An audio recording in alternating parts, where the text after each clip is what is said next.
Today I am in downtown Mesa, and I am at the Urban Garden, and I think this would be a fun spot to sketch. There's a lot happening here. Good chance for me to kind of play around with color and shape, and there's like organic shapes and city shapes, and that's pretty cool. I am waiting around for paint to dry. Can't really do anything until I do, so just kind of thinking about what comes next. I'm running out of light, so I'm gonna head back to my car, but I started coloring it in so you kind of get an idea of what's happening here. It looks insane. All right, I'm back home, so you can see what I had so far here. So I spent, a long time doing all the outlines, basically. I need to go in and add more of the shadows, and then I will start adding more color. And my whole idea is to have like the colors of the sunset kind of like already in there, and I'm kind of adding color over top.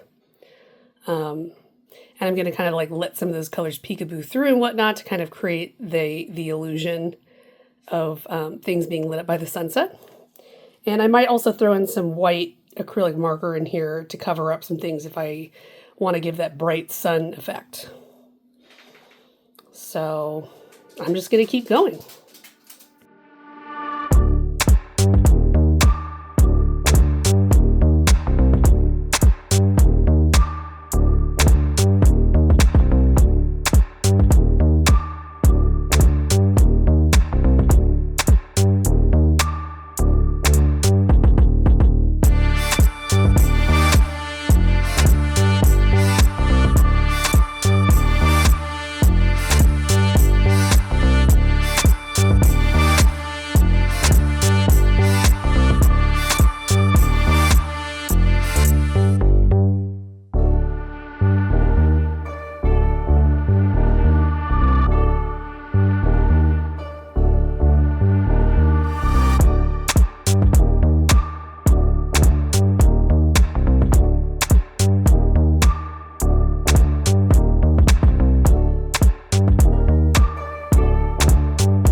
So I totally ran out of battery while I was filming, didn't even notice.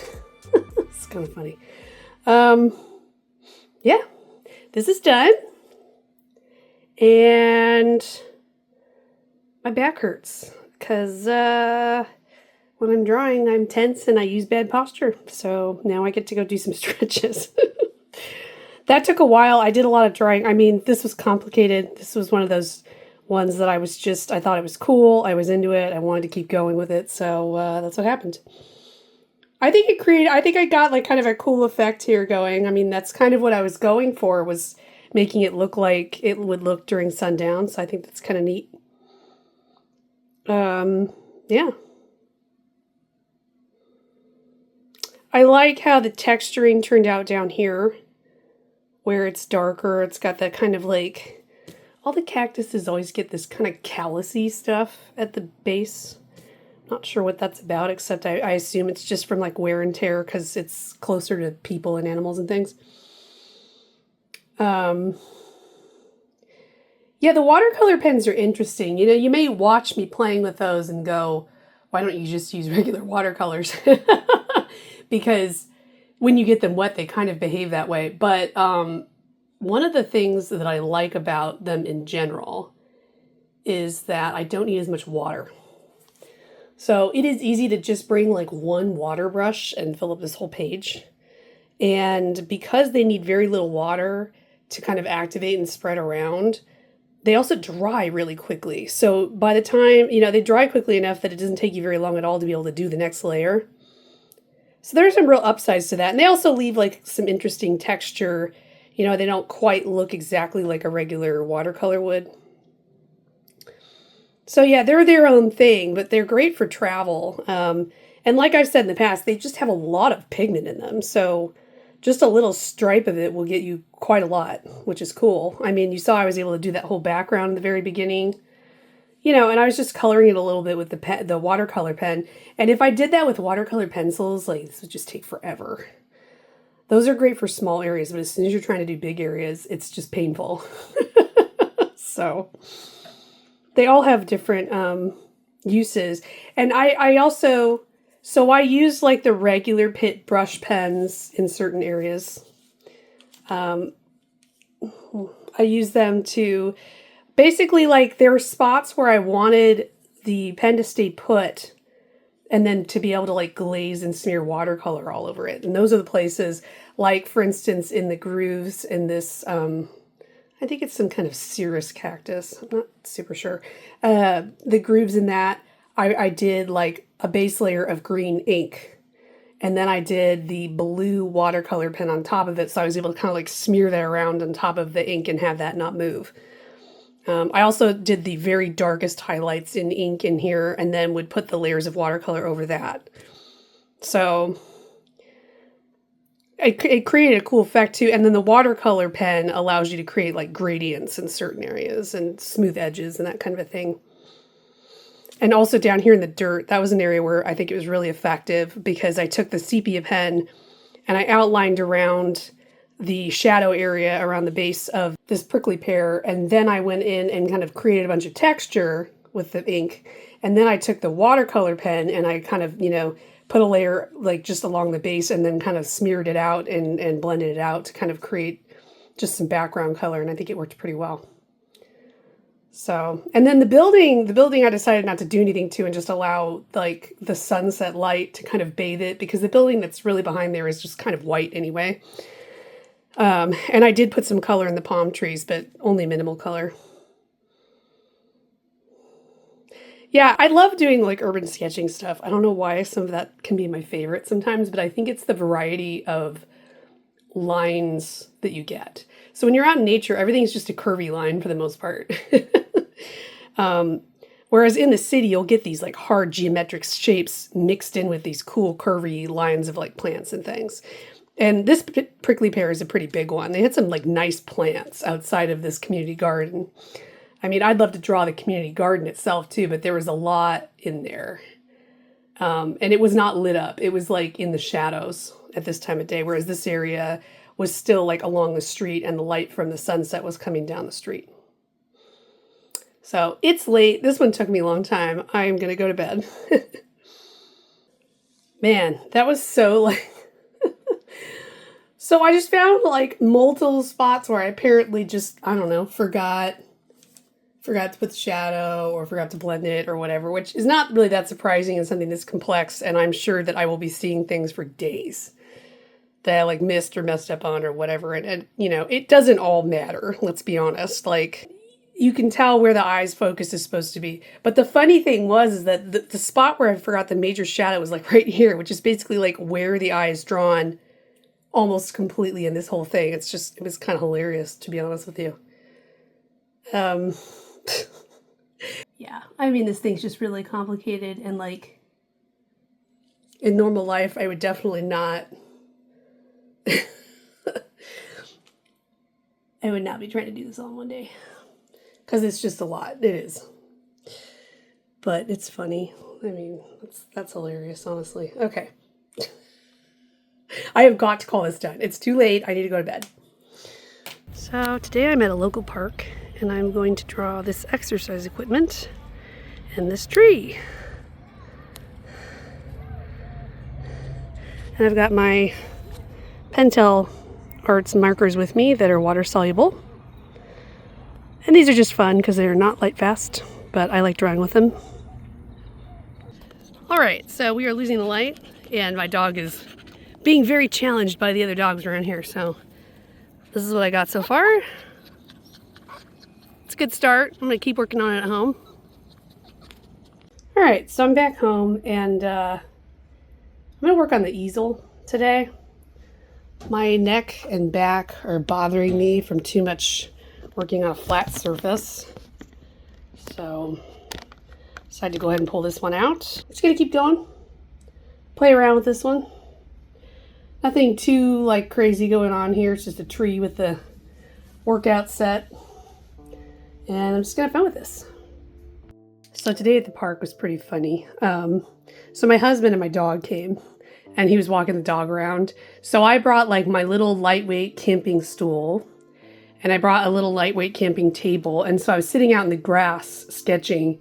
And everybody comes to this park with their dog. For some reason, the dogs get like really charged here. I don't know what the story is, but like that particular park in general just gets them all worked up about something or other. And so they all start like, you know, challenging each other and trying to kind of go after each other and stuff. And like, I don't know what the deal is with it. It's just weird. But like, of course, if you're trying to like actually control your personal dog, you can see how that could get like really old really fast and just frustrating. So I'm sitting there and my husband's walking Lucky around and all these dogs just keep challenging each other and growling at each other, and they're all leashed up, but they're all just being crazy.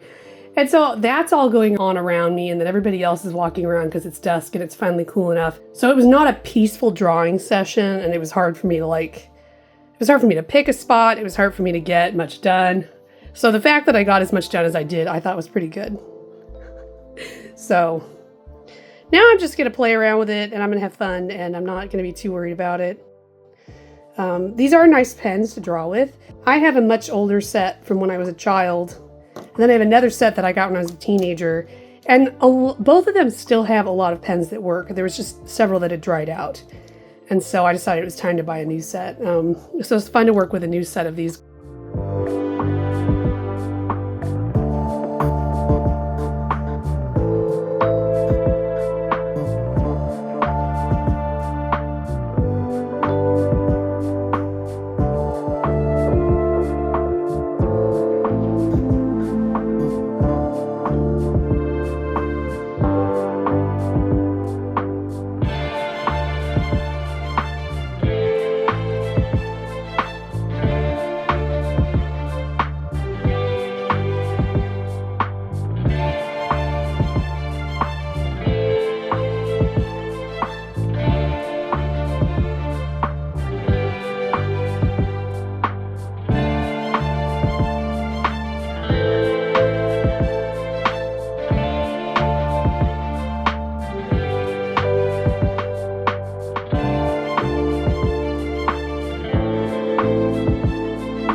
Alright, I'm going to call that done.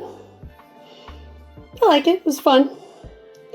It was interesting to see what I could do with those Pentel markers when I really like put the effort into it. Wasn't just messing around. They're cool. I mean, they're not like so water soluble that you can get rid of the lines. So you could probably notice like in the sky, for instance. Let's see if I can get closer. You can still see some of the lines in there. Like if I move this over. Not a lot. I think it's fine. I think it kind of gives it like an interesting stylized look. So it's not really like a problem to me, but it is a thing. Yeah. It was fun playing with some new ones. They definitely have more ink in them. They're more fun to work with. And I did this on mixed media paper. It might be interesting to try it on like a cellulose mixed media paper. It probably would glide across it more easily. I probably would have like less of a difficult time getting it to smear across the page when I need it to. So I think tomorrow I'm going to do a smaller one. And I'm going to do it all in watercolor. That's the plan. We'll see if that's what I really end up doing.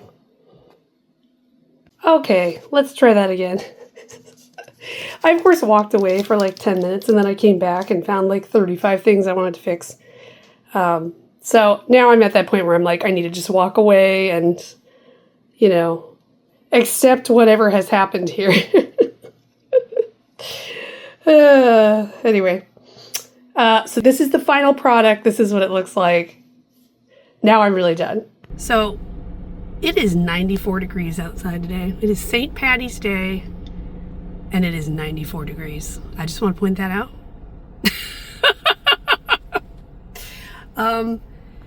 In case you're unaware, this is like absolutely record-breaking heat and not normal at all.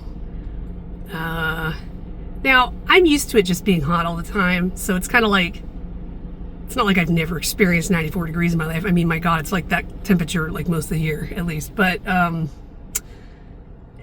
there's a certain amount of anger and resentment I have about that showing up already in March. This was supposed to be, this is like our little reprieve. This is it. This is what we get, and it's been destroyed. So I'm pretty mad.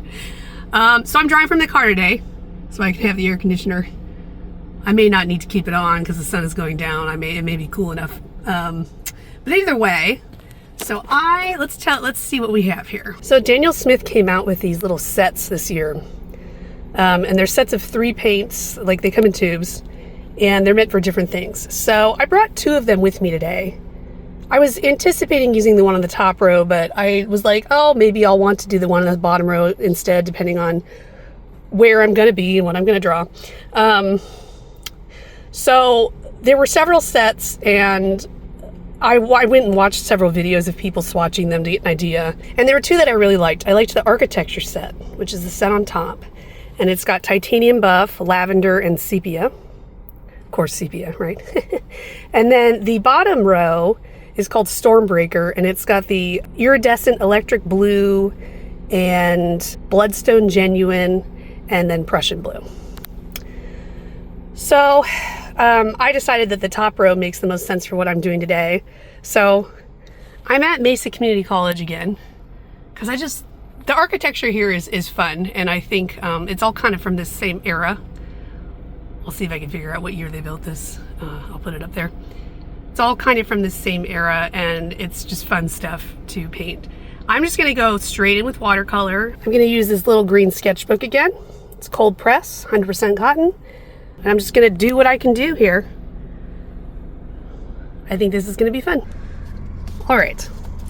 So you can see that all the lights have turned on, so it totally messed up any like shadows I had. So this is what it looks like so far. I feel like I made good progress. You know, cold press paper always kind of confounds me when I'm trying to do anything precise. I get frustrated by it not being a smooth texture. I know, it's hilarious. I'm sure it's just inexperience. So yeah, I was making good progress with it though. I was using mostly a flat brush, which definitely makes architecture easier. This Titan Buff is a really interesting color. I like it. The more layers you put on, the more it kind of like gets darker, takes on like a slight rust tone even. It's very interesting. So this is what this one looks like under some actual light. So now I can judge color a little bit better. I might add a little bit more of the lavender up in the sky. It's a little bit less saturated than I expected it to be. And I'm going to continue putting in the detail on the stadium. So I've been doing that all with a flat brush, and that makes it kind of fun. I like it. I'm still trying to decide if I might go ahead and use a pen to do some of the lines, like there's like fencing and stuff. Still not sure. This Titan Buff is interesting with the sepia. There are a couple places where I kind of got a little messed up in there, and let's see if I can fix that a little bit. But I like this limited palette. It works really well for this kind of thing, that's for sure, especially since this stadium is definitely made of concrete. Oh, and the other thing I wanted to show, when I got these 2 sets, when I put them together, I created some color charts. So you can kind of see. So this one on the top, actually, well, I'll just do one at a time. Okay, so this one on the top is the Stormbreaker Trio. And you can see how those colors glaze with each other and how they mix with each other. And I did This one,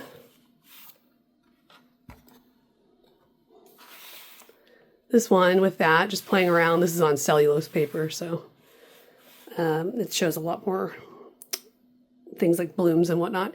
And then I also did this one over here with it. That was my first attempt. I don't feel like it turned out as well as the other one. And then down at the bottom, we have this set, the architecture set. And those colors are pretty cool together as well. So in that one I did this one, which is based off of some ruins that I visited before. So yeah, I think these are pretty cool. Now, this is totally different paper, so it's kind of interesting to try it on this other paper. One of the things I kept running into out there was that, like, the air is so dry right now. I was using the Mimik travel brushes, and they are synthetic. And they're also just smaller than my other travel brushes. So they're great for doing little precise lines. See, that's the flat. See how little it is? Okay. So that's the flat I was using to paint most of this. They're great for doing these little precise lines, but they don't hold a lot of water. And one of the other ones. And it was very dry out there, so I felt like I was just constantly dousing my brush in water and trying to get something to happen. And the paints just kept drying out in the pans, and the paints kept drying out everywhere. So it's difficult for me to get, like, good effects with this in that situation. So we'll have to see now that I'm home if I have a better time. So I'm going to get going.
Interesting set to work with. This is the first, like, real thing I've made with this. So that was definitely, like, a learning experience. Interesting things. Well, I find it interesting how much this paper causes everything to granulate. It's really got quite a texture. So I didn't expect that sepia to granulate as much as it did. It's granulated quite a lot.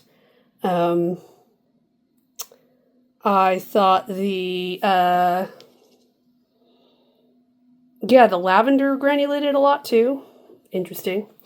And that titanium buff is fascinating because it kind of like, the darker you go with it, the more it kind of like takes on this more orangey kind of tone, and it's cool. It like works, it does work really well to make like a concrete color. And I used that lavender for anywhere that basically had color, had like a pop of color, and I think that worked all right. It's funny, this like, the car looks like small, but really that is about the size it's supposed to be. It's a little bit confusing. I don't know why it like looks so small, but it does. Yeah, it's interesting. That was fun to do. It definitely has kind of like a look of like an ancient ruin to it in this kind of context. Kind of interesting. So, I am tired. Oh, I'm gonna go to bed. I just sleep. I'm not getting enough sleep last night at all, so. Let me give this a little zoom in here. There you go. So it is March 18th and it is 99 degrees outside today. The heat wave continues. It will get worse. I am at another park in Mesa, and this one has a lake, and there's usually like birds. I don't know if they're going to be out in this heat, but so I brought 4 different colors, a dark shade and a light shade of indigo, and then 2 pinks. So it's like Barbie colors, Baskin Robbins colors. I don't know. I'm gonna have fun with it. I brought these soft brush pens and then some regular Pitt pens in these colors, and then some watercolor pencils in these colors. So I might try to get some ducks. I might try to get some people. I might just do the grass. Honestly, I'm just gonna be trying to survive the heat out there. And I make no guarantees about how long I'm gonna last, so we're just gonna see.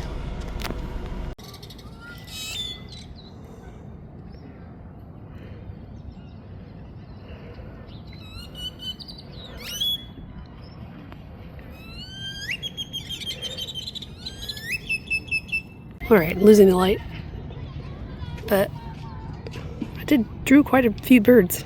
I just stuck to the 2 colors of indigo. I realized I just couldn't do it with more, so that was fun.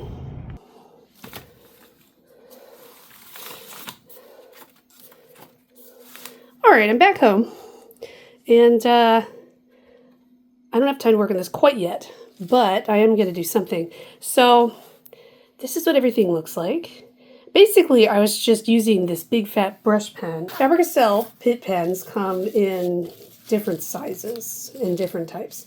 So they have the regular brush pens that look like this. Okay, and it's kind of firm. And then they have these jumbo ones. I didn't use one of those today. I have used it before, like on the big tree drawing that I did for Inktober. So this is what like the really big ones look like. They're fairly firm also, they're just big. And then they make these other ones, they're called soft brush pens, and they don't come in very many colors. They're kind of just like for sketching.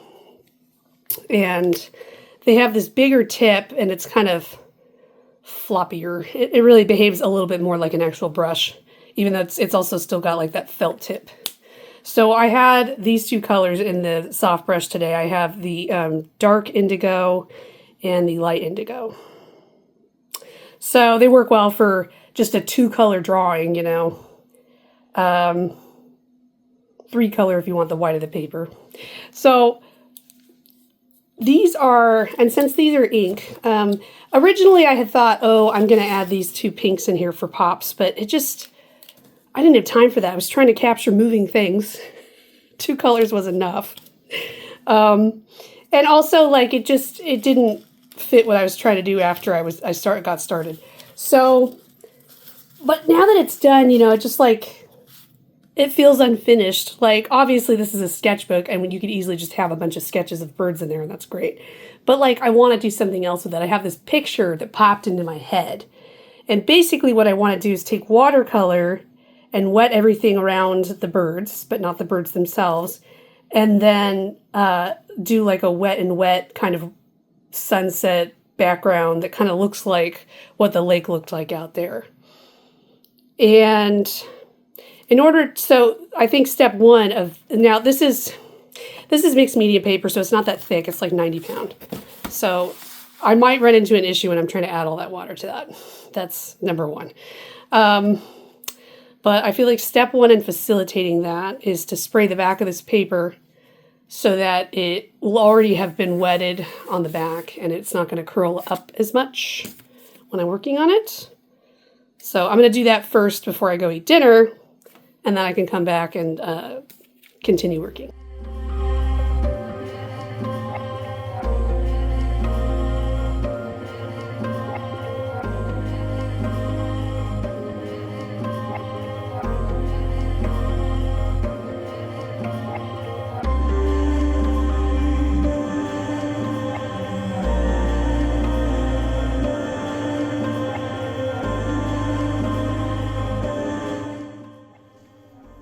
All right, I'm gonna let this last little areas dry, and then I'm gonna spray everything with a spray bottle and kind of let some of it bleed a little bit.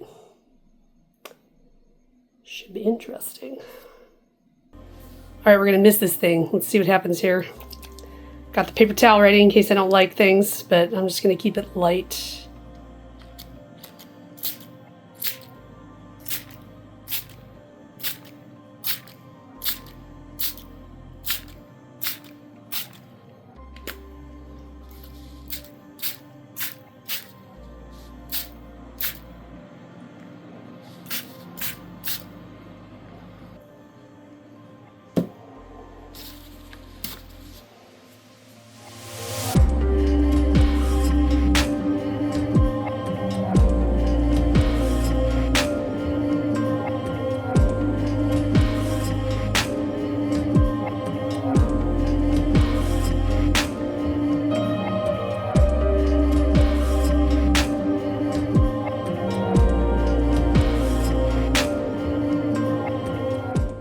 So that's the next morning. I actually went to bed and let all that dry. So, and I came back and I just found that it wasn't as saturated as I wanted in some places. So I'm going in right now and I'm just adding a little bit more color. Guys, can we have a talk about quinacridone rose? I have been trying to make quinacridone rose happen in my paintings for like 3 years now. And I don't get why everybody likes that color so much. I don't understand, guys. Help me understand. It's one of those colors that I hear people rave about all the time. But every time I try to use it, it's like the most frustratingly useless color in the world. Every time I have this belief where I go, yeah, it's going to work. It's going to be great. And then I put it on my picture, and in fact, it is just kind of grainy and dull, and it never, ever has the color payoff that I'm looking for. Not once. Ever. It's so frustrating. It makes me crazy, really. And I just don't understand why everybody just goes on and on and on about it. I don't get it.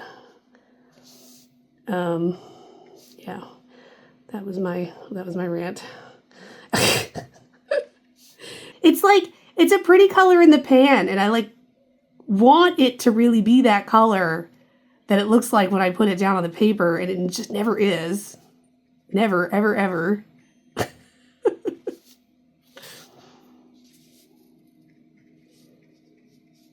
So these areas had these colors, but they just really faded a lot when they dried. So I'm just going in and giving them a little bit more. Like I've said in the past, this is not great paper for doing this multi-layer situation. It's not very forgiving about that. It's not made for it. I mean, this is mixed media paper. It's not set up for a million washes like this. I mean, you can do a lot with it, but it's not going to do like the pretty things that you want it to do. It just is what it is. But I feel like if it looks really saturated right now, it might actually look good later, so we'll see. I just woke up and everything just looks so dull, and I was like, it's just like, I don't know, I just can't let it go.